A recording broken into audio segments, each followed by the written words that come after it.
unique and intimate space for our gracious host and for the Queen of the Hour. So again, you guys can just come around and huddle around. We also have some seats over here. If you want to just come over who wants to sit or in this section, you sure can.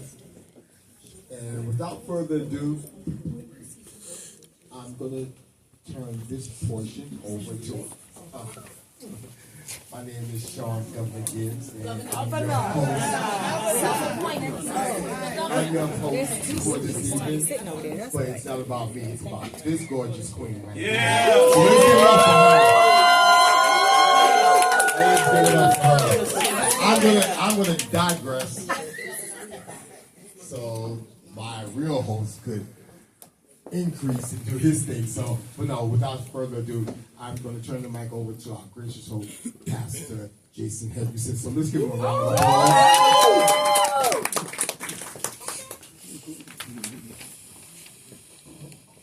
Good evening, everybody. Good evening. Good evening, everybody. Good evening. Before we get started, I want everybody to do me one favor. Look at somebody and tell them something nice. Everybody.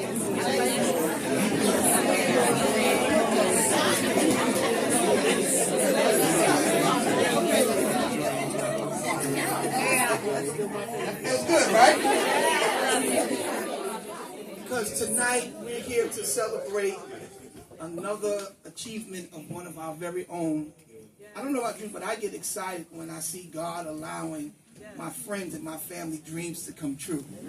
And to actually see this go from what was considered to be a tragedy and God turned this into a triumph is nothing short of the miracle working power of the God we serve. Amen? So let's thank God tonight for this amazing leader. My sister. You're not making enough noise for me.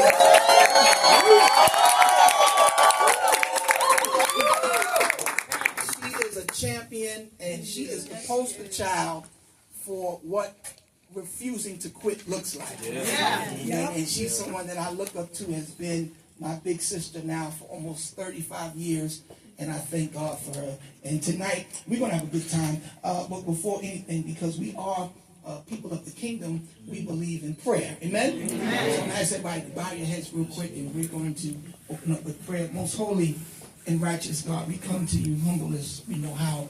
First and foremost, thanking and praising you for this day that you have made. God, thank you for how you didn't allow our beds to be our cooling boards, God, but you gave us the ability to get up with a reasonable portion of our health and strength. And tonight, God, we're here to celebrate healing. We're here to admit, God, that even in grief, there's still growth. That you're the only one that can turn our pain into power. So, God, tonight we thank you for Reese and everything that she has survived. And not just her, all of the parents, all of the people that have been affected by this situation, God, gun violence and losing their child, God. We thank you, God, that you're going to use tonight to be the catalyst of healing through music, through conversation, and fellowship, God. And we move out the way, God, and we ask that you would allow your spirit to comfort us, to guide us in this place, God. While we sit in this room for these few moments, God, I pray that this is a life-changing event. And God, and as you do it, we'll forever give your name the glory, the honor, and praise. In Jesus' name, everybody say amen. Amen. Listen, I want you all to enjoy yourself tonight, but we most of all want to promote what Reese is doing, because how many know this is a good cause? Yes. This is a good cause because she's bringing healing to our community and to people all over the world, because I don't believe Reese is local. No. That's right. I'm going to say that real loud in the mic. I don't believe Reese is local. I think God has given her global work to do. Somebody shout global. And that's why I'm excited, because if she's global and you're connected to her, tell somebody, I'm global too. So what I want y'all to do, I want you to take pictures and post them on your social media. And I want you to use the following hashtags. Hashtag good grief and hashtag not another child, which she is the CEO and founder of that amazing organization, doing great work all over the place. But at this time, we're going to, as I said, tonight is going to be a night of healing through conversation, through music, and we have some amazing artists that's going to bless you with music tonight. And the first one that is going to come and bless us tonight, would you please put your hands together for Devon McFadden? Yeah. Come on. Some of y'all not clapping. What's wrong? Come on. Yeah, that's a girl on her guitar. I'm just going to do this acoustic, so. Yeah. You don't want to say anything? Oh, I mean, yes, I can. Hi, everybody. Thank you, Oresa, for inviting me to be at this event. My name is Deb McFadden. I have a band called Deborah Messi, and we released an EP this year that was written primarily after my father had passed away, after a prolonged battle with lung cancer, and we're also in the process of recording a new album because my mother died very suddenly of a heart attack. And Oresa, I think what you're doing and creating a space where grief can be, you know, there's a step past the acute pain. I think, you know, we can turn it into something else, and that is an amazing tribute to those that we've lost. And so yeah, thank you.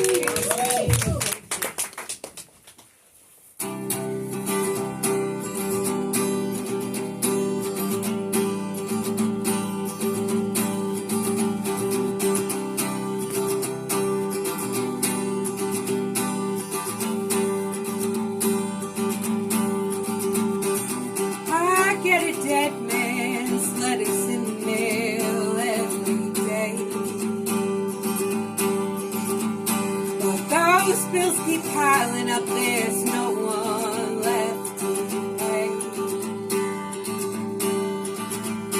And all of that debt passing through my fingers is just a reminder that all loss lingers. And I don't know how I got here, do you? Well, you left me breathless as you pulled off my dress.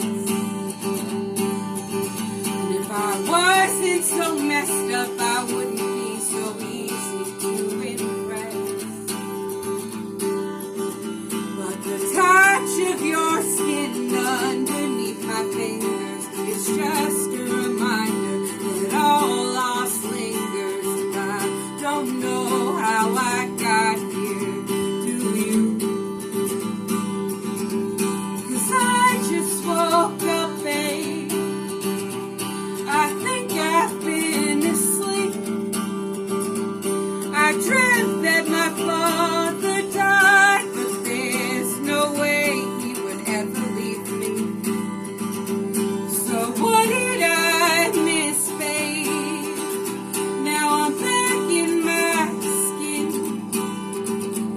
It feels so strange to breathe after that ocean of grief I was drowning in. And now that I'm awake, I see that you and I, we cannot be. And now that I'm awake, I see that specter there. She was not me, but just a vessel for the loss. A great man comes at quite a cost. And now that I'm awake, I see I made you a victim of my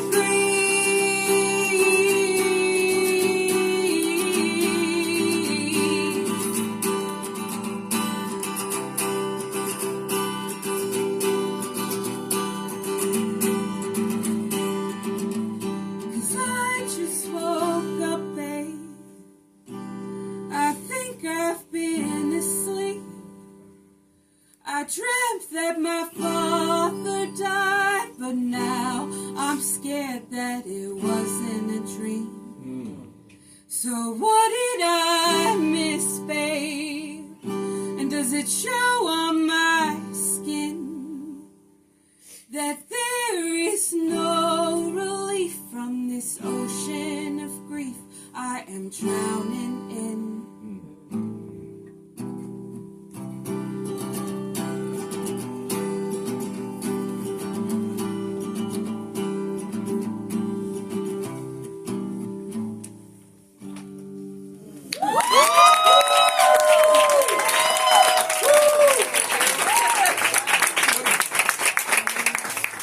Thank you so much. I have one more for you. Yes.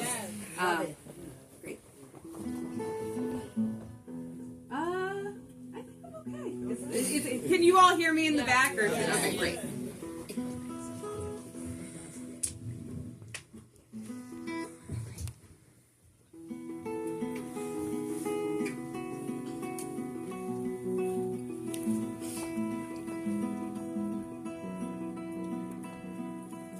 And on that day in early May, I caught your eye and you looked away. But I knew every word you were gonna say. So we pretended it was fine, careful not to snag the oxygen line that kept you alive for another day. Just hold on, the kids are on their way. And I wish that you had told the truth and trusted me to honor you the way I always tried to then. But you were always one for telling lies and never good at tough goodbyes. So I guess in that way it was a fitting end. I wish that I could see you again. But no more stories, it's time for lights out. And I can't remember what your last one was about. And I tried to ask you, but the words caught in my mouth. And now it's haunting me. And my mother said it's for the best, the most tortured man can finally rest. But there's no comfort knowing that she's right. I didn't go to sleep that night, still too scared to turn off the light without you.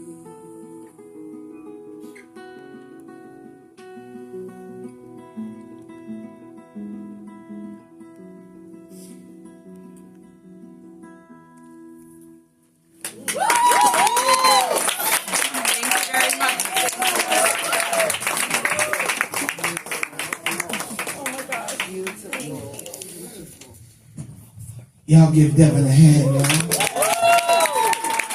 Devin, come here real quick. Where, if anyone wants to get your music, you gotta tell everybody where they can get this stuff. That was wasn't that powerful music, guys? Yes. Come on, tell us where we can get your stuff from. You can find me on Apple Music or Spotify, and my band is called Deborah Messy. So. Come on, give it up for Devin one more time. It was giving Dixie Chicks. Yeah. Put me in that mood, you know what I'm saying? Some of y'all too saved, y'all don't know who the Dixie Chicks are. Man, you gotta expand your musical palette, beloved. That was powerful. Thank you for your gift. Thank you for helping us here tonight. Man, that was excellent. We have one more musical gift that's going to come and bless us tonight. And I know that we are not supposed to have favorites sometimes in certain settings, but he just happens to be one of my favorite gospel artists, and he wrote one of the biggest gospel songs ever, Soul Out. I think you heard that, Soul Out. And he just happens to be my cousin, so I'm a little biased. And, you know, anybody that's successful, you gotta tag yourself in. Amen. That's cousin right there. And I call him ST, I call him cousin. Amen. But he is a gift. Amen. And he's been in, because we're family. You know, even though we're not related by blood, a lot of us, we have really come through life together. Y'all can put the mic back where it was. Amen. If I blow the speakers, I'll pay for it. Don't worry about it. Right. Yeah, I brought a little money with me tonight, just a little bit. Amen. But he is a great young man. He's a husband. He's a father. And we were just over there talking. I asked him, I said, how old are your sons now? And he told me, I said, wow, we're getting old, and you can tell by his gray hair. But before I bring him, I need everybody to do me a favor. Tell your neighbor, cut your ringers off. Especially if you have an Android. Listen, I heard y'all got your apps from Wakanda. Is that true? All right, I'm just serious.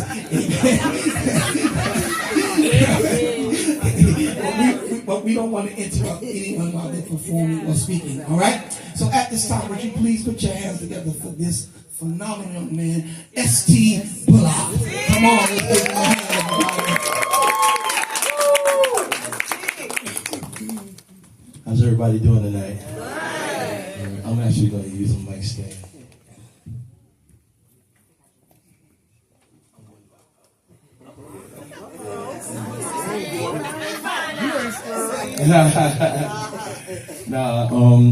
Something that I've learned in this grief journey is that you really know where your motivation is going to come from and the encouragement. And Devin, you really just encouraged me. Beautiful.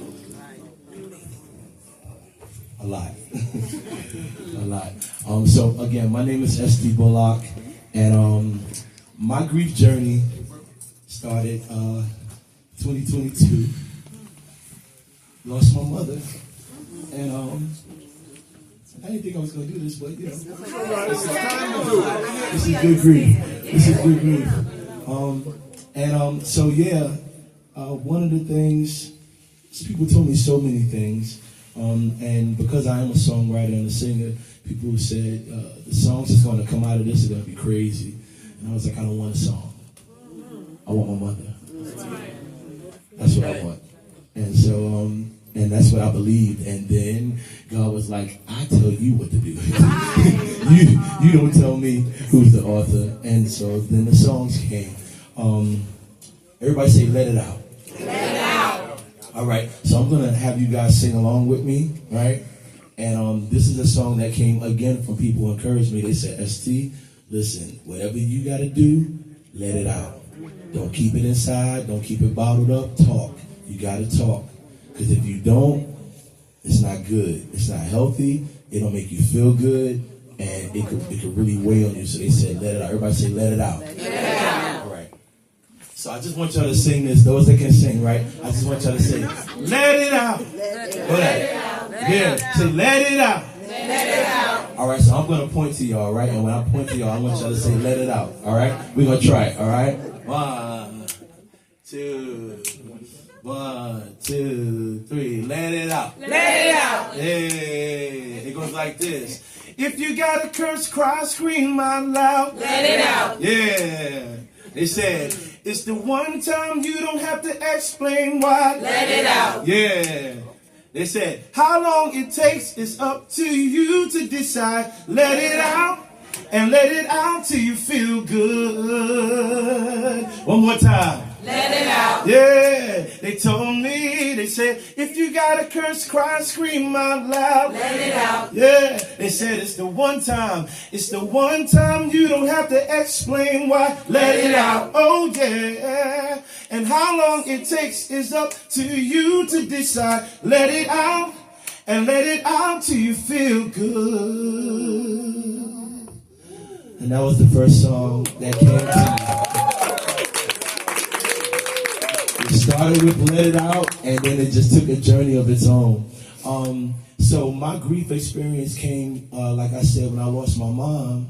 But in my experience, and because I became so aware of feelings I never felt before, I never thought that I would feel, I started seeing things and watching people's behaviors.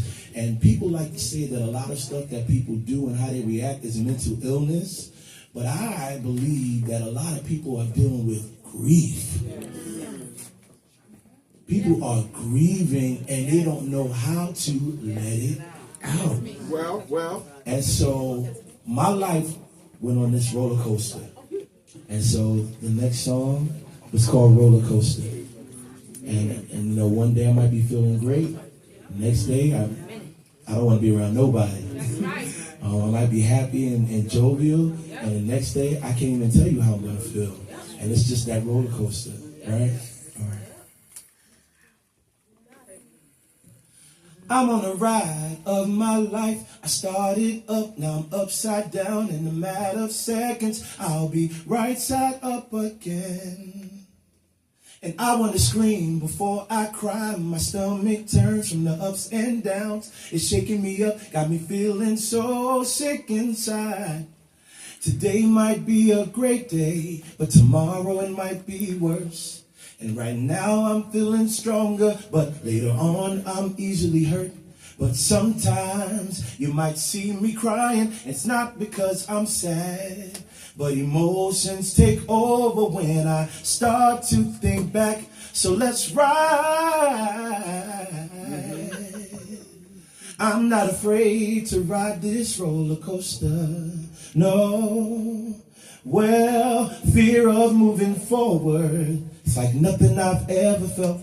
So afraid of what's to come because I couldn't imagine it with someone else. So I cry sometimes, and it's not because I'm sad, but emotions take over when I lift up my hands. I'm gonna ride. Oh yeah, I'm not afraid to ride this roller coaster. I'm on the ride of my life. I started up, now I'm upside down. In a matter of seconds, I'll be right side up again. Yeah. And I want to scream before I cry. My stomach turns from the ups and downs. It's shaking me up, got me feeling so sick inside. So let's ride. Right.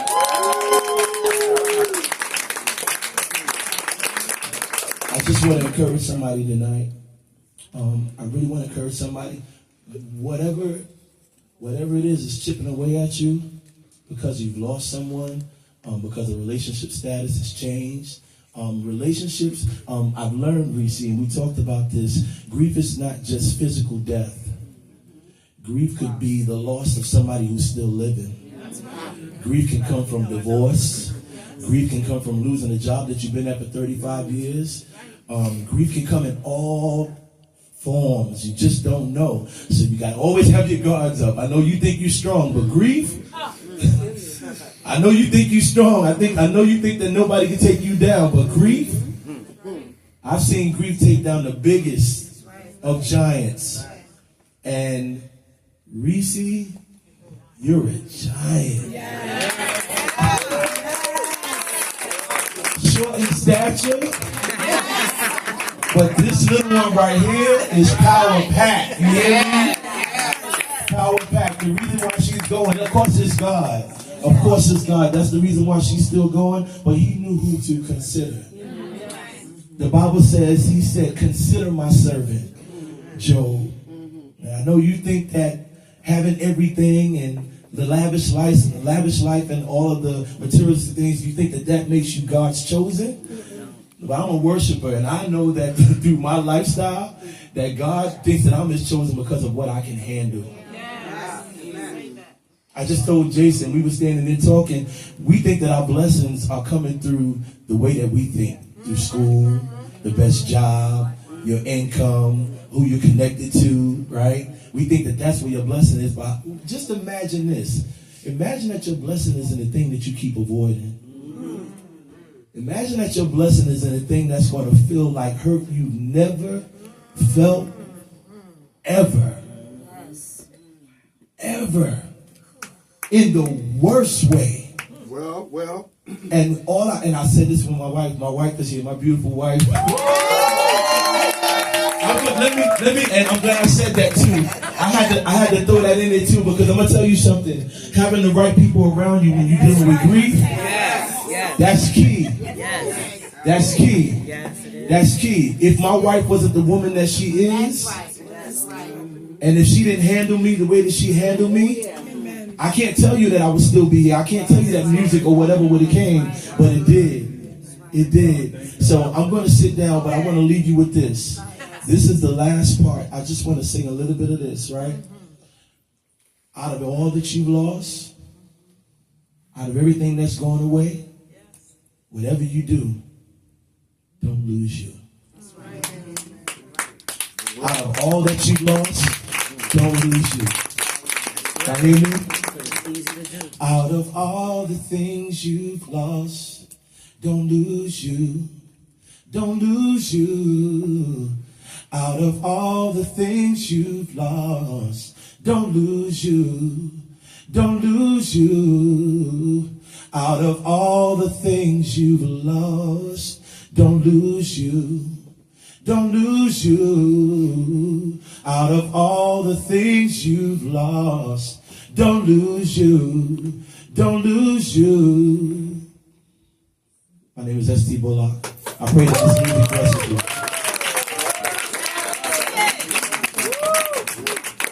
Come on, let's give S.T. a hand, everybody. Anytime I'm hosting and we have musical guests, I always make all of them, because we do it all the time. We forget. But that music is available. Yes, it is. Tell them where they can find it. And how they can get in contact with you. You can actually find the Good Grief Project, the music project. Is available everywhere you stream music. Apple Music, Spotify, Tidal, YouTube, and it's a full album. There's so much music. Like I said, I explored. God allowed me to explore grief. There's a song in there that says, "Somebody pray for me." There's a song that says, "Don't lose you." There's a song that says, "Roller Coaster." And then there's a song that says, what, y'all? Let it out. There you go. Let it out. There's another song that says, "Stayed." Oh, God. The song "Stayed." I'm just going to say this real quick. The song "Stayed" came to me during COVID. During COVID, while we were losing so many people so rapidly, right? And my mother was still alive. And I was just writing songs based on what I was seeing, but I still hadn't felt grief yet. And all I remember was my mother calling me one day and saying how much that song touched her, because it made her think about when she lost her mom, my grandmother. Then I lose my mom. And the song that I wrote for other people, it took on a whole nother life and definition, because now I'm really singing back to myself. It just says, "I wish I had one more day. I wish I had you for one more day. I wish you would have stayed. I wish you would have stayed." So again, the name of the project is called Good Grief. Everywhere you stream music, you'll find it. My name is S.T. Bullock. Thank you so much for having me. Reese, I love you. Come on, let's give it a hand, everybody. Do me one more favor, because we're about to bring the honoree, the woman that we all came to celebrate. We so churchy at our honoree. I'm sorry, I'm a pastor. It's our anniversary. The author, the queen of the night. But I want you to do me a favor. Everybody just touch the person next to you. Touch them on the shoulder. And what you need to know, because I see some of y'all in here crying, and it's good. Because when you grieve properly, you can grow properly. And I want you to know what you're touching. Because a lot of people think that miracles only existed in the Old and New Testament. But what you're touching right now is a walking, talking, breathing miracle. I want everybody in here to scream, "I'm a miracle." I'm a miracle. Some of y'all been saying in the back. Come on, say, "I'm a miracle." I'm a miracle. Anybody that's been through what y'all have been through, you are survivors. And somebody just say, "There's more." There's more. There's more work for us to do. There's more people for us to heal. And again, I'm just honored to be in a room full of champions tonight. And it is my honor to introduce, as I said, when I was young, I was a wild kid. And Reese was always like a big sister that was a disciplinarian. And she just did it. She always would tell me what to do. And you know, I would get loud with everybody, but not Reese. I was scared of her low key. Still am a little bit. Just a little bit. Because I grew up a little bit. But she's someone that you and someone that you can know that no matter what room she's in, she's going to represent our community and our village with excellence. So without any further ado, I want us to make some noise. She's going to come and introduce the panel that's going to come and talk and have healthy conversation, healthy dialogue. But right now, this very moment, let's celebrate the life and the legacy and the vision of Oresa Napa.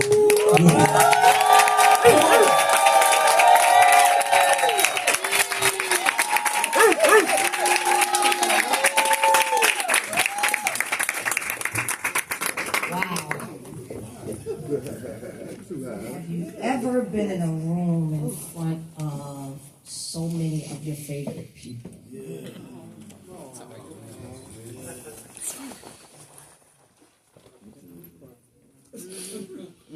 I hear you, Godfather. My journey. I am so grateful that all of you are here today to support me on the next portion of my journey. For the last 18 years, my work has always been, y'all know what I do, right? Yeah. Everybody here know what I do, but it has always been that. But along my way, I have realized that it's important for everyone to grieve. It's not just about mothers and children and families, and as much as my journey is about that, and that is what has exposed me to grief, it has morphed into something else. I have been, as I look around with most of you guys, when you have lost someone dear to you, whether I was physically there, whether I was on the journey and was one of the first calls or at the service, any of that, I can look around and know that I have been with you on your journey. That's Chantel. Thank you for coming, dear. I've never seen her. Always just text her. And, no, Chantel, right here. Not you. Not you, Sherelle. I got it. And, I had to come to the understanding of a few things on my journey. As much as we as mothers always say, this is the worst feeling that you could feel. And I have a dedication in my book to Sean Gibbs, to Lynette, to James Bird, those that have never had children, but lost the one and only person that they have had for the entirety of their life. Their parent. And it was no way that I could compare that to my child. Natasha, you're in there as that. It's no way that I can compare that. So I started seeing grief from so many different angles. And I started to learn that the hardest part about life is not death. The hardest part about life is grief. It's living without your loved one. We all know we're going to die. We all know that everybody is born with an appointed time. None of us are going to live forever. I don't care what you think. I don't care. We just don't know when it's going to happen. But it is the after effects of death that is the hardest. It is the living without your loved one. The things that you never imagined. And so I started this journey of good grief when we did, Tracy, I know you remember, we did a women's retreat, and I was asked, Karen, to lead a panel on good grief. And I pondered with it, like, what is good grief? And what are they talking about? Why are they asking me to do this? And it hit me like, obviously, they must look at you and think about good grief. How you grieve. And it's not a right or wrong way, but it is a healthy and an unhealthy way. And so when I saw others looking at me like that, I had to reflect on myself of what makes them think that I have good grief. And so I went on this journey of writing and writing and writing and writing. And I think one thing we always do is we always, like how people say, oh boy, I could cook. And I'll be like, who else said you could cook? Oh, I sang, and who else said you really sang very good? Like, where is this coming from? So on my journey, I started to ask for testimonials about good grief. So in the book, you will see testimonials. It wasn't like Reese was just talking. I had others that bore witness to good grief and what it was. And so the journey started, I want to say either during the pandemic or right after. And I asked several people for testimonials. One of them being two of my favorite people in this world. And so when I think back, I used to work at an architectural company on 13th Street, and it was around the time of 9/11. I always remember that place because that was when 9/11 happened. Somebody in this room that I won't name came through my elevator like, whew, you here? I thought the rapture came. I was like, what is going on? I ain't gonna tell y'all that was Sean Gibbs. As he walks out. He's like, you here, Lord? I thought the rapture. I was like, what? But I worked with someone at that time, and I never knew that our lives would align back through the process of dealing with sickness and what it would look like if they lost their child. And I'm saying some, but I'm not saying it fully just in case he would want to say something. But I used to work with Dave Kava right here. And Dave and his wife, Audra, their daughter had cancer. And me and Dave made acquaintance back on social media. And he would follow me and stalk me, and because we always went back. But my journey just prepared him for what it could look like when God called his daughter home. And so Dave and Audra are there in the book with the testimonial, and I am so grateful that they're here tonight. Let's give them a hand.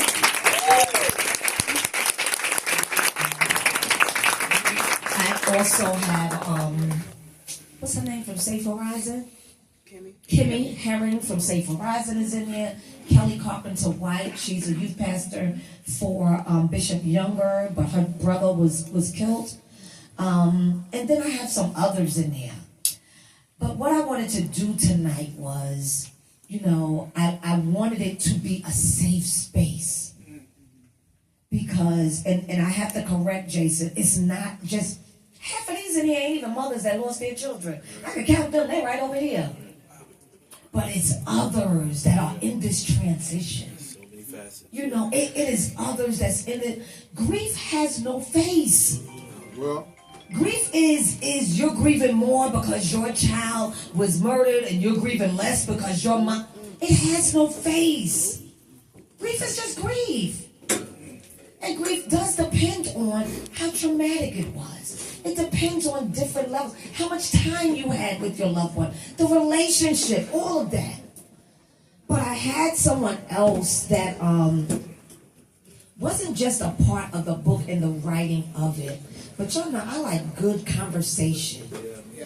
And God blessed me with somebody in my life so long ago. I can't even say how long ago. We have a few doctors in the building. Let's give it up for the doctors in the building. Dr. Hudson, raise your hand, Dr. Hudson. We got Dr. Elaine Frazier back there. Raise your hand, Dr. Frazier. We got Dr. Ardella McClady over here. Raise your hand, Dr. Ardella. Who else? We got somebody on her doctoral path, my sister Michelle. Who else is there? We got Dr. Juliet, Dr. Moses is back there. Lord, is there a doctor in the house? We got some doctors here.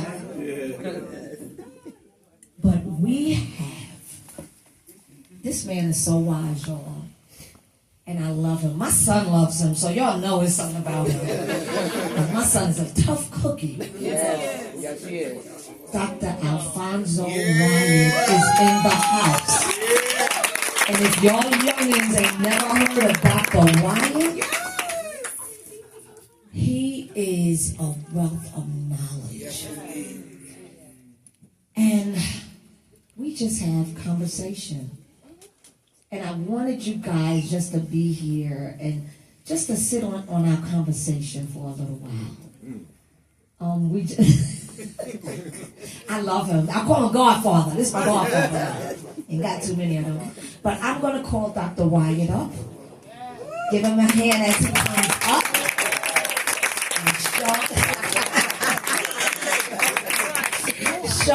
And Sean went out. Sean busy.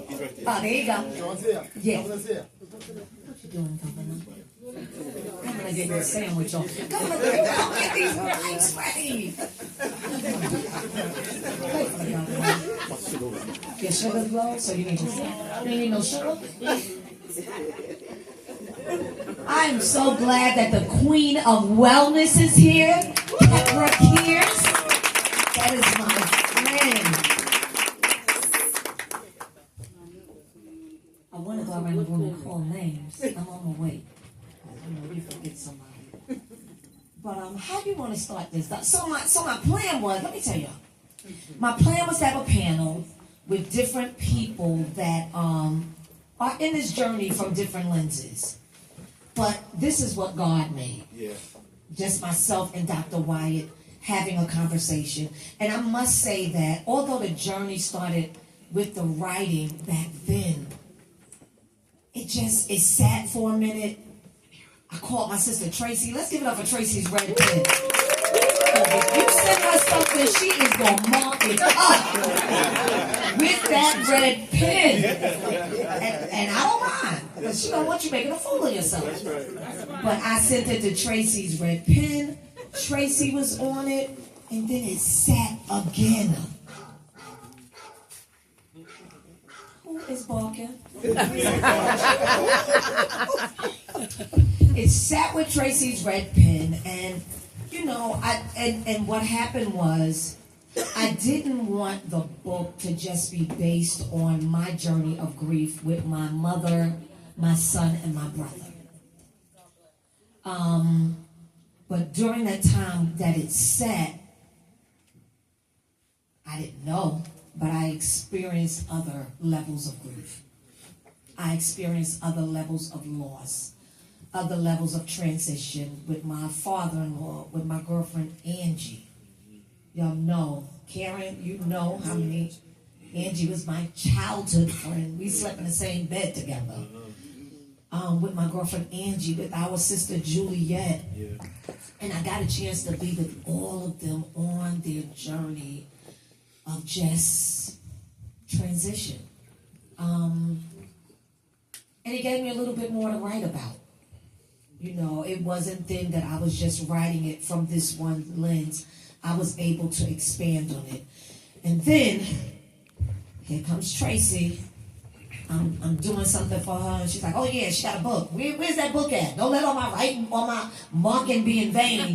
That's right. And so, it was crazy that she said that. I was like, I'm going to get it out. I was like, this what happened. She said, sis, people going to keep dying. You going to keep putting this book on the shelf? You just got to get this out, and then you'll always have something else to write about. And then my son came, once again my child, right?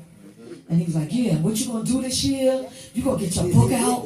You going to start your podcast? I was like, are you my manager now? Like, do I have a sonager? Like, what's going on here? And so, he said, you're going to do it for Ron's 40th birthday. And I said, okay. And the people that, I knew it was God's timing because he just started sending me people. And sometimes, it's not the people that you expect. It's not the people that's been on the journey with you. And because I draw people so much, because I pull people so much for so many things that I'm doing, I needed new blood and I needed new energy. and people that could come and be like, oh my God, that's so dope. We're going to make it happen. And so I kept on with that journey, but this morning really signified that today was the day. When I got a text from ST, and he showed me that January 27, 2023 was the same day he put out the Good Grief Project. Wow. I was like, wow. Nothing is a coincidence to me anymore. Everything is aligned. Yeah. And so, today is the day. Today is the day. Today is the release.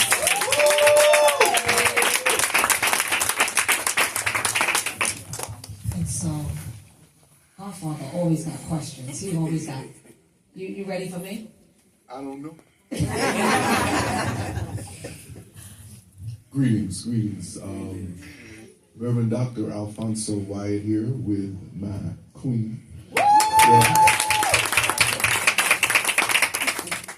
50 years. I'm just saying. I just want you young boys to know.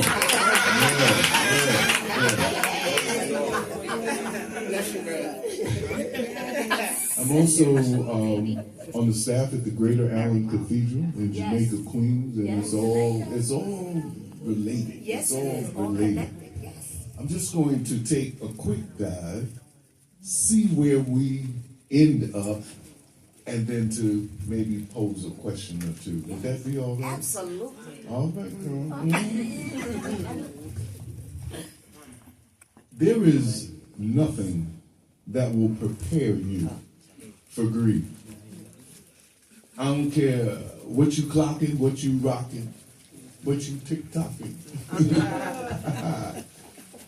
I'm crazy. I just want you to know that. I'm crazy. Yes. But what I do know is that there is no one that's going to be spared. No one gets out of this bad boy unscathed. That's right. And you could say it's not fair, you could whatever it is, and it's not. But it is. It is in terms of something that happened, something that you could not prevent. Grief is that that water that you spoke about in the song. Oh, that was you. You were talking about the water. See, I know I heard some water over. I get a little country on you. Over from over yonder.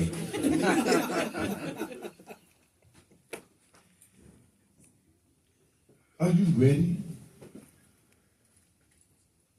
Are you coming in? Are you going out? Sometimes you have to become bigger than your grief. And whatever that means to you, move with it. I know what it feels like. I am a warrior. I've been on a battlefield. I got some of my mentees here, some of my folk. I start things. Most people don't know what I do. And I like that because they can't stop me from doing if they don't know what I'm doing. That's right. And it was out of that. I'm a former vice president of a foundation. And I wanted to make sure that people like this daughter, that they have full access. It's nice to say you're doing a good job, but it's real nice if you could put a little something to keep the doors open. I end on this. I remember when we met,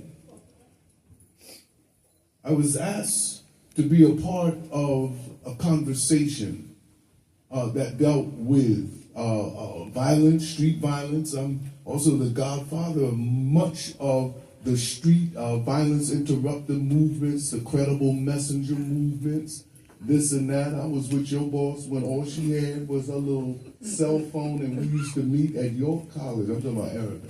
We used to meet at York College. All of this is not happenstance. It ain't a coincidence, it's a God incident. Yeah. Amen. So I'm at this conference, I walk in, and this is the first person that I met. I knew that God was up to something. So we talked. And before we finished, it was like we've known each other all of our lives. This ain't about talking to her through social media and see if she gonna hit me back with a like. This is. You got social media? Don't go down that street. So we talk. We get on the platform. The person that called the conference, I don't know what happened to this day. I don't know what happened. But she didn't show up. I mean, she got caught in something, whatever she was trying to do, which started with everything. I'm sure somebody know when you try to do everything. Right. You get caught. So I'm looking at an auditorium full of people, and our speaker, we had other speakers, and the next thing I know, this woman gets up, because I just said, we're going to start the program. And when she comes, she can take over from there. And this jewel got up and told her story. Not her story, revealed her life, her lived experience. And the first thing anybody who cares, who has a heart, would say, how and why? She told a story about her son. But then she did something that transformed me. You never know who God sends in your life. Right. She talked about saying the name of the deceased person in your life so that you don't forget them. Now here I am, Mr. MC, Mr. Been all around the world, and I did it, done it, wrote books about it. And she said, don't forget to say their name. I had a nephew, went to Morehouse. As a Howard man, I forgave him. But he went to Morehouse. In his junior year, he pledged. On the way back, the car that he was in lost its wheel. And my nephew died. And you know what? Now, his mama's not here, so I never thought that my sister would ever recover. Whatever state this gonna leave her in, all I could do is say, I can't leave her alone in it. So now I'm thinking, I'm going crazy, and that grief, it ain't just depression, it'll make you just go off the edge. I would walk down the middle of the youngies hanging on the corner, and I was saying, how dare you? How dare you live when this boy, all he was about was being somebody, never was a moment's trouble to his mother. And y'all out here doing this great. And I really, Pastor, I'm going to have to confess. I wanted one of them to say something. This is back in the 90s. I could stand handle. I still throw a few joints, you know.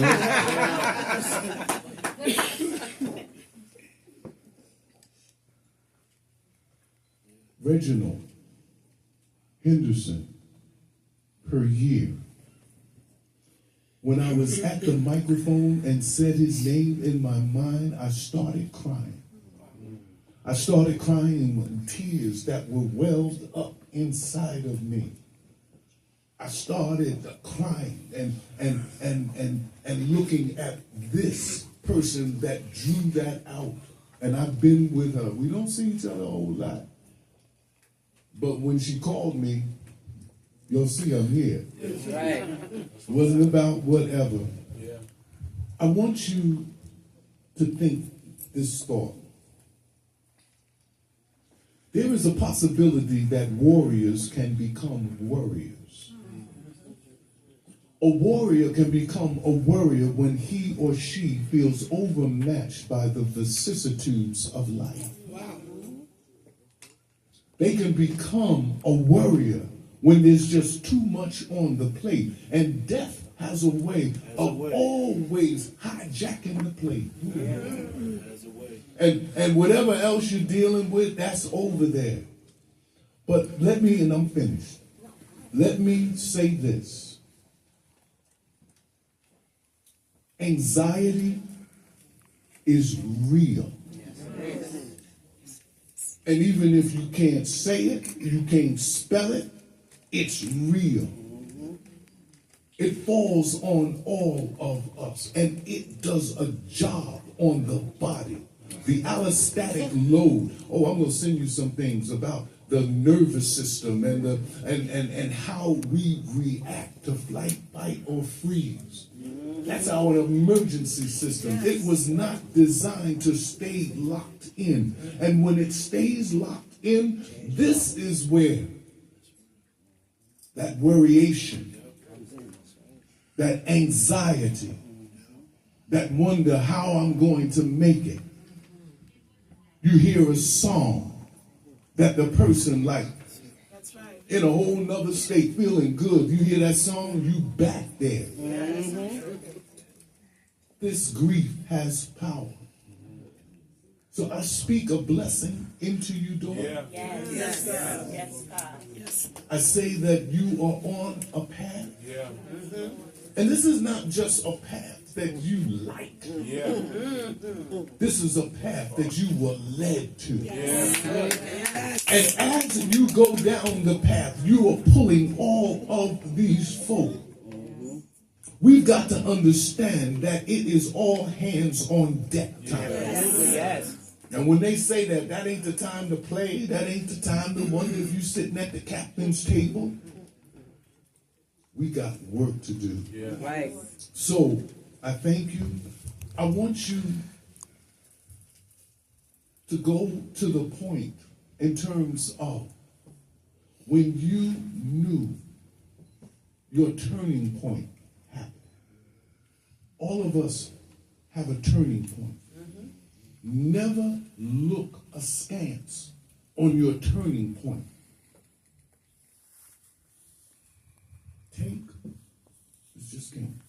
Take what was designed to destroy you, and you destroy it. Your turning point. So I think that I don't even know when it happened. I know that I did not want to live in the horrors of grief the way that I was living. I knew that my son did not want me to be like that.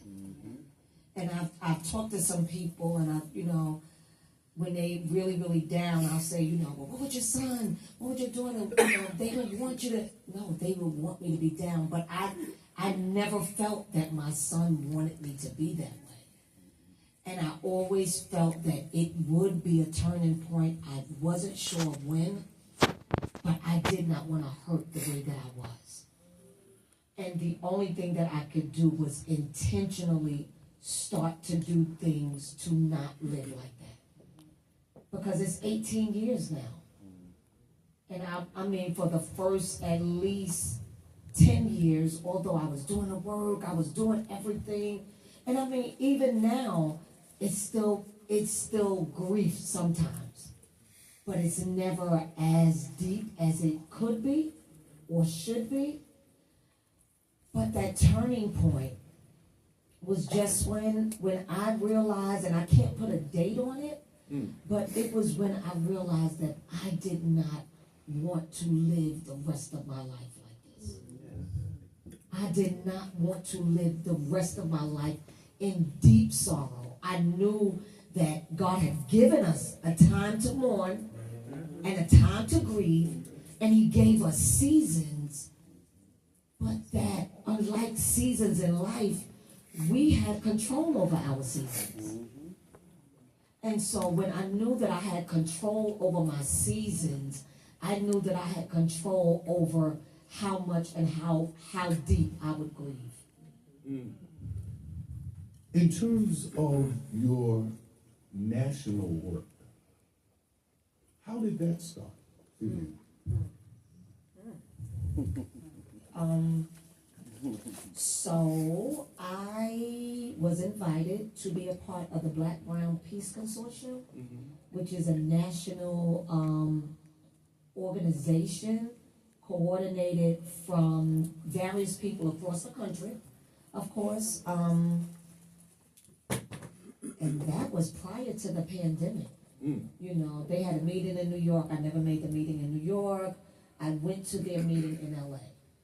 And although it was a meeting, still just grounding, seeing what we would be doing, different things like that, it kind of fell off. But then when the pandemic came, and we was afforded the opportunity to write a proposal for, what's her name, Kepler? In Biden's office. Yeah, we were who? Ambassador Yes, yes, Dr. Talib. It was for Ambassador Rice. We were asked to, because he came in with one number in mind to get to our communities, we had another number. And it just grew from there.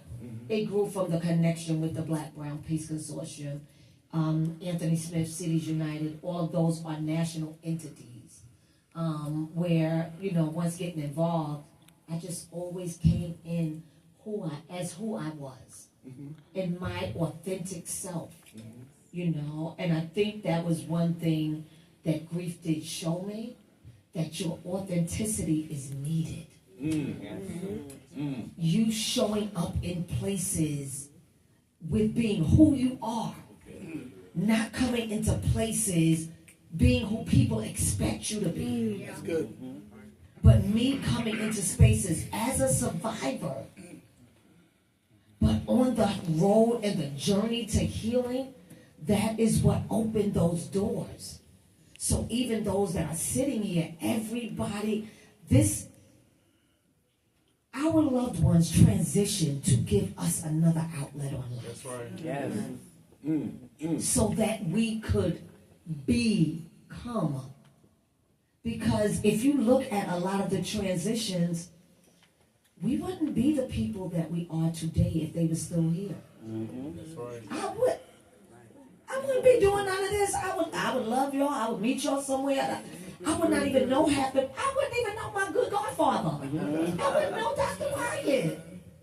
But I think just, I would say the good grief journey is a journey.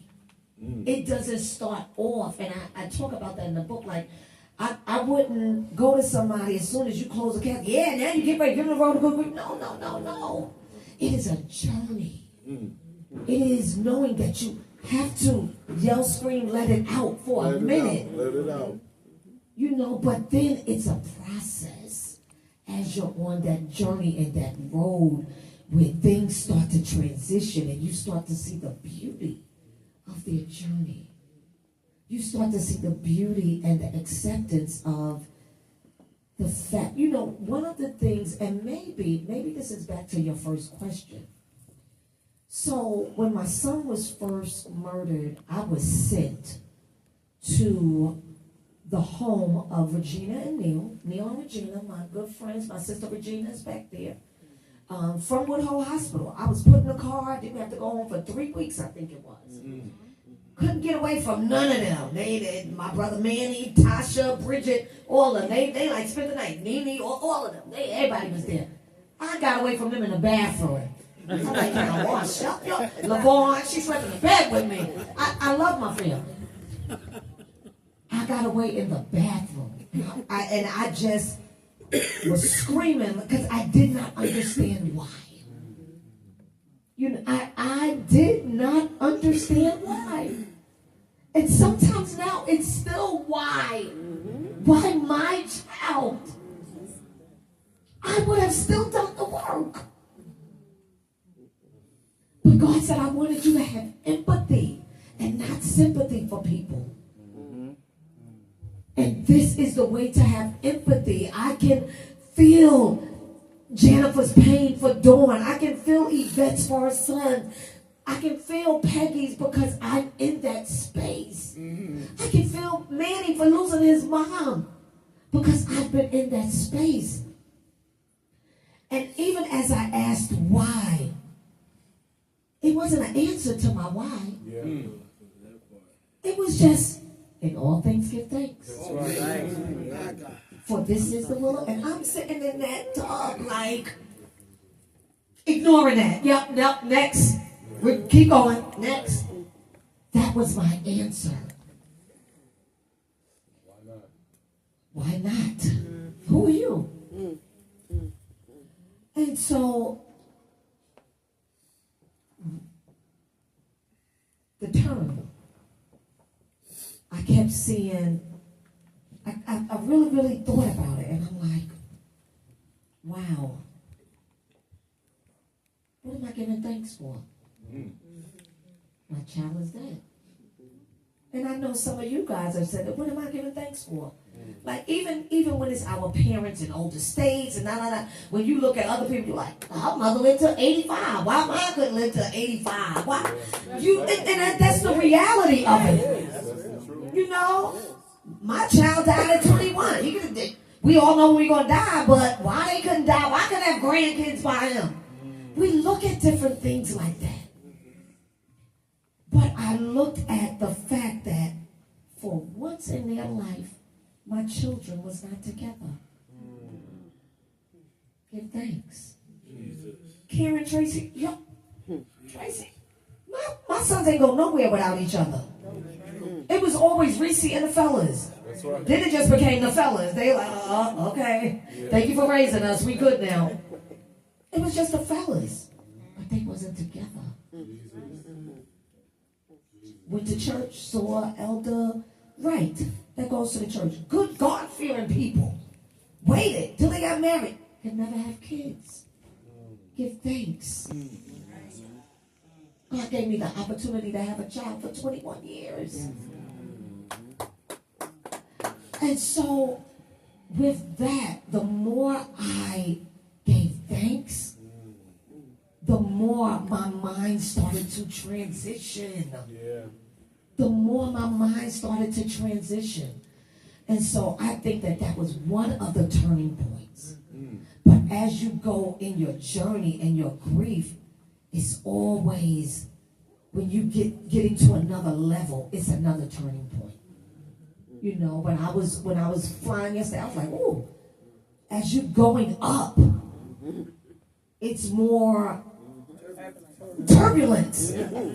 You know, as you're going on your journey and it's a next level for you in your journey, it's going to be another level of grief, another level of turbulence. Well, and so all of those levels kept making my mind transition. Okay, so I'm going to transition now. This is what I'm going to do with kids.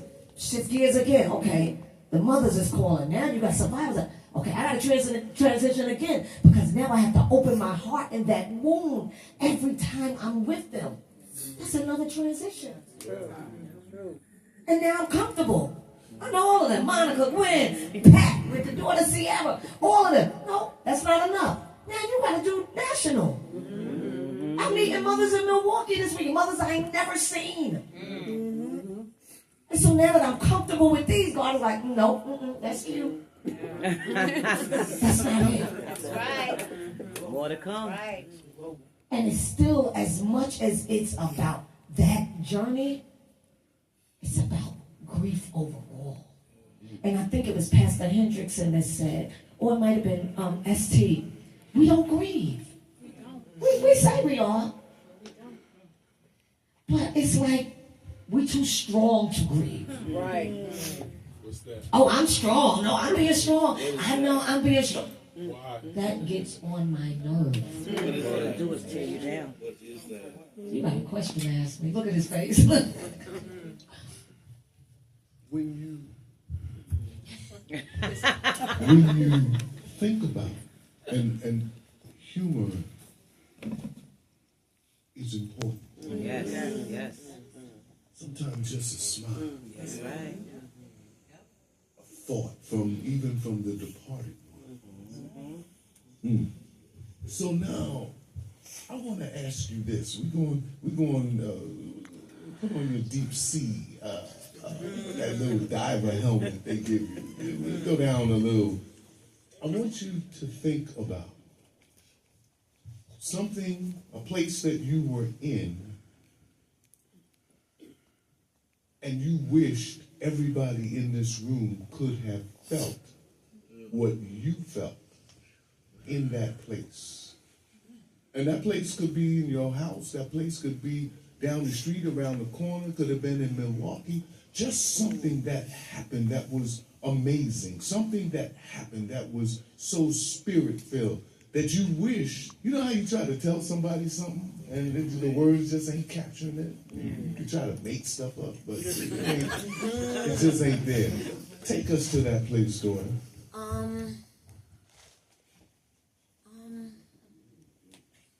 Yeah, it's hard questions. What? I needed this question beforehand. So I could answer them correctly. I know it's no correct answer, but it is an answer though. Yeah. You know, on my mind. Where have I been? What have I done? Where? I cannot get over. So, are you asking where that I felt something that I wish everybody could feel? Good translation. On the wood at my church in the front.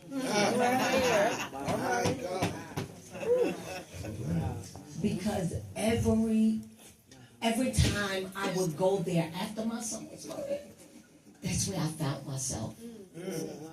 Crying out to God because of the pain and because no one else could help me. No matter how you look to people for an answer, no matter how much people love you and they want to give you an answer, they want to say something that's going to make you, none of that could help. None of that could help. And it wasn't like I loved them any less. I had to stop looking to people for answers. And I knew that the answer that I wanted, the healing that I wanted, could only be found in one place. Only in one place. The person that gave me these emotions. And that is the place where when people are in this type of hurt and pain, I don't care what you do.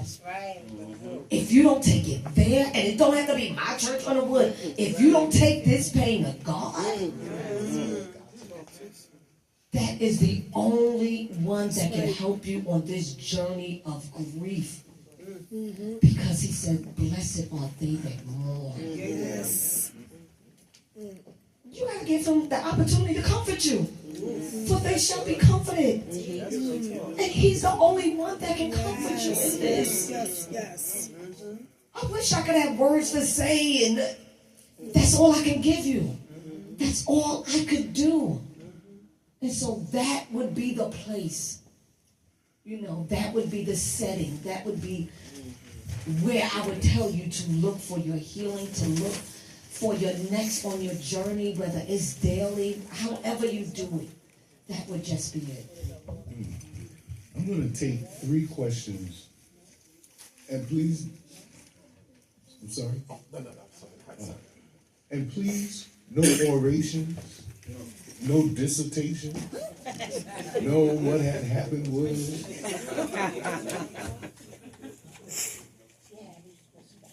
we have an earth angel in our midst. And I don't know if you ever met an earth angel, but we have one. So your question is to this earth angel. Tight, right? And good night. That's that fitty. That's that That fitty. fitty. That's that fitty. Lord have mercy. That was just ran out of my mind. She got me hyped over here. Overseer Clay. Okay, you want to go? I'm going. That's fine. That's fine. I'm sitting here and enjoying this, but my mind just goes to what is the timeline for grief? Right, and I know it's an easy question. Yeah, no. Or it seems like an easy question, but what do you do with the timeline and the benchmarks in the timeline? Yeah, I think as easy as it may sound, we all create our own benchmarks for it, our own timeline. But I do think that deep grief, you know, where you are sobbing, and because grief can be as light as, you know, the tears rolling, the thoughts, different things like that. But those actual sobs and that, you know, they may still come once in a while, but that continual process, I would say like the first year, you should see some type of movement.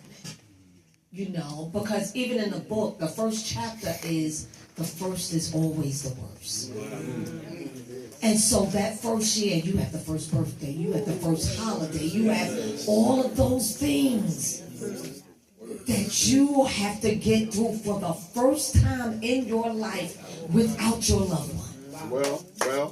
And so once you salvage that, like, oh, I just got through the first birthday. My mother has been here every year for my birthday, whether it has been a call, whether it has been a candle, whatever it has been. And you realize that, okay, you know, the next one gets a little easier because you have experienced that first without, you know. And then it's also about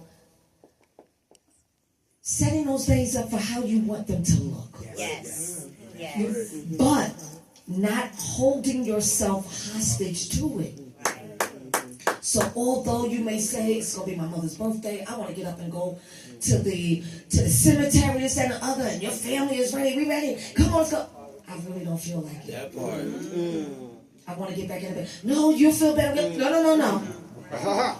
Who said it? You gotta be around the right support that will be fluid with you on the process, and not feelings be hurt and all that. Oh, we want you to come over for Thanksgiving. You need to be around family. I do, but not right now. And it could be 5 years later. But for them to understand. But that's the main benchmark. That first of no expectations, of just being able to get through those days, and then allowing yourself to create spaces for that. You know, the second year, okay, I got through the first, and it was this. Okay. And I have realized, like, the more I go, I said, like, oh, Ronnie, birthday's coming. Oh, hey, babe, my husband here.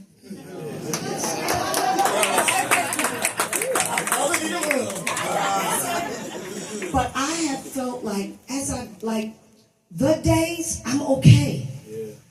The day after? Why am I feeling like this the day after? I'm like, wow, was my son going to be 40? And so I don't want anybody to hold themselves hostage to other people's paths. You know, you have to create that space for you as well. Karen? So I'm sure there's various streams of how people deal with grief. But how do you move past the denial or that shutdown where it's like, I'm just not gonna let myself feel it, and you just stay there because you know if you let yourself yourself feeling, you don't know what's going to happen. So how do you move from that, like shutting off your emotions? From shutting off your emotions and just shutting down? Shutting down, you functioning, you moving, but you really are in a space where I'm just not going to let myself feel so that I can keep doing what I do. You're just like a robot. Right, You're not feeling it, but it's helping you to keep your sanity. Denial ain't just a river in Egypt. Denial, and I got, is that Moses back there? Yes, that is. I got Angela Moses, and I really do think that this could birth something in the community where we could invite people and invite therapists and invite those who can break this down. There is no formula. Elizabeth Kubler-Ross gave us a formula, but it's not a linear today, tomorrow. You can be toward the end thinking, yo, man, I can't believe it. And something happens and you back to where you started from. My sister, after her son died, would go to the cemetery every day. Not every other day, not once a week, every day.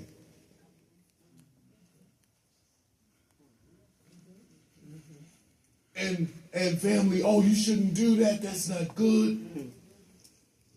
You can't tell somebody how to grieve. That's right. That's right.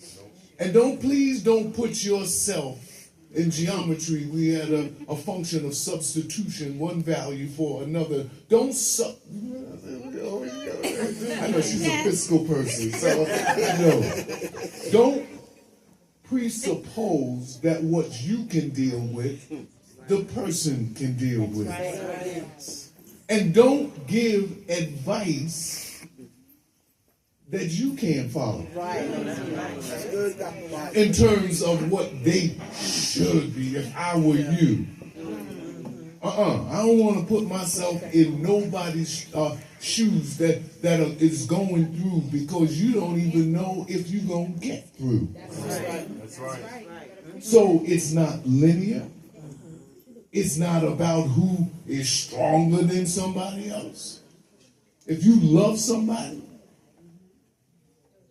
and that somebody's not here, but it ain't just a person. Can I just say? My childhood friend had 4th stage pancreatic cancer. He died. I did his transition surgery. And while that was horrible, around a little bit earlier, we had to put our dog down. It ain't just people. Now, I know you never had a dog or you thinking I'm crazy or bugged out. But that dog loved Fonzo. A job, as you said, loss of status. Many of our children, they don't even know they're grieving. The old folk used to say death comes in threes. What happened during the pandemic when they came in 33? More than one could hold on. There is no one-way recipe. Change is inevitable. Transitions are optional. In this life ye shall have tribulation. In this life things will go. Keep fighting the good fight. Take one more and then I'm going to turn But to you. I do want to say to Karen real quick, I believe that that's unhealthy. Because we have to come to terms with this is what it is. Yeah, acceptance. Acceptance, because it is those stages, denial, but then it is acceptance. You know, and we have to remember that on the other side of grief is healing. And so we can't get stuck in grief because that's still stuck. Although you're saying, you know, still moving, you're still stuck mentally. And so the healthy portion of that is to take time to grieve. To do your searching on grieving and to see what grief would look like for you or whoever it is. To see what it looks like. Amen. Okay, sis? So, have you hit a place where you're giving to people, like what you're doing, and then you get overwhelmed by their grief? Like, it takes you right back to the beginning, the first day of your grief. Like, for me, I'm starting in on a grief share group, like moderating. And I feel overwhelmed sometimes. Like, how do you deal with that? Because their pain, like I feel for their pain, and it brings me back to my pain. And I don't want it to be about me. So what do you do? Because obviously you've gotten to the place where you have been giving back. So how do you deal with it when you're just overwhelmed? My journey is different. Yeah, everyone's. Yes, right? But no, I'm saying because God has called me to this work. Right. But I would say to you, protect your peace. Well, If it is something that you can't deal with, That's good. the grief share, you have to know when you have to pull back. And protect your peace, the boundaries. You know, it may not be for you. That's golden. Yeah. Or it might be. It might be and or find a place that is for you, because as much as we have peer support, it's not always just about that. It is about how we heal, recover, and grow. With our babies in mind. So maybe you have to seek out a little bit more to see somewhere else that can support where you're at. And I think that's why it's important for those types of supports to have stages. You know, because when people have loved ones that transition and they go into areas like that, they want that ear to be able to hear about their pain all the time. And others that are in that space can't hear that all the time. And so just search that out a little bit more. Okay? rotating leadership.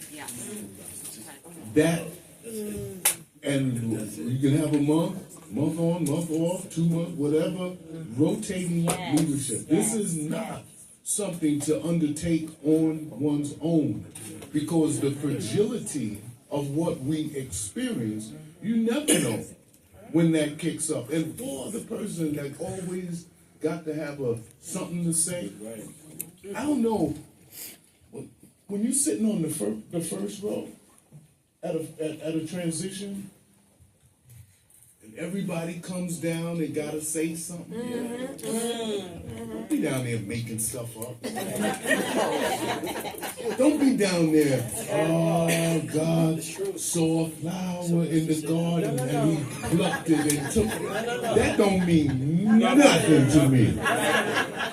Sometimes the best thing that you can do and the best thing that you can say is that I'm praying for you. That's right. That's right.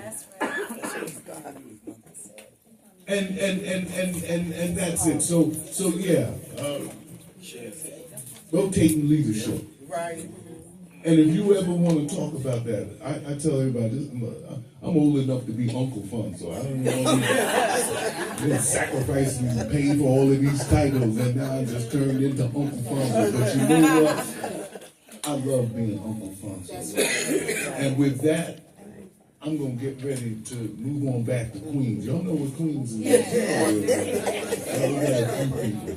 Oh, boy. How's everybody feeling?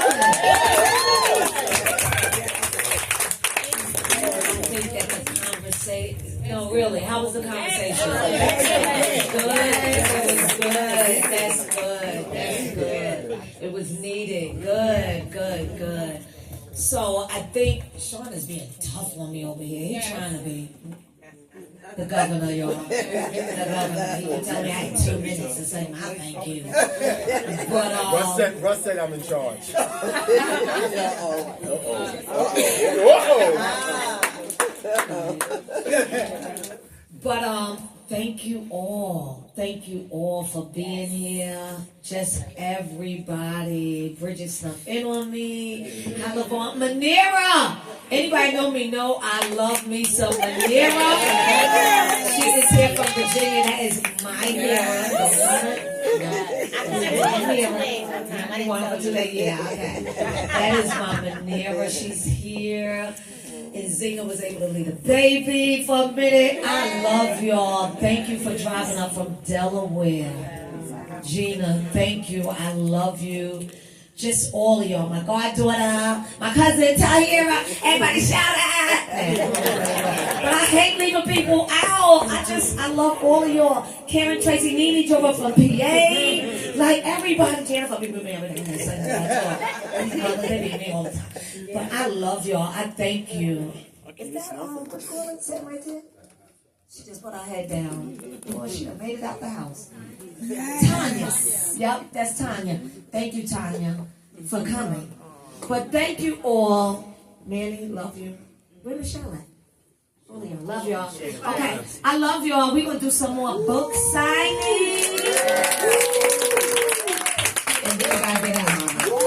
Absolutely. Oh wait, we had to, let's get the raffle together too while we doing the book signing, and we'll have somebody pick that out.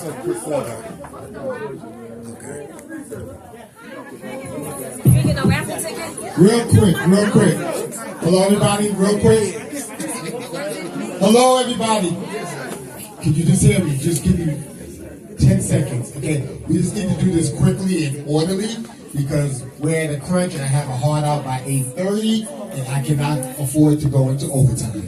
Okay, and it's going to come out my budget. So, now, with all seriousness, I need everyone on this side, people on this side, you can take your chairs and kind of slide it to the side so they can walk out quickly. But we need to do this quickly and effortlessly. Thank you. I need my photographer, close up.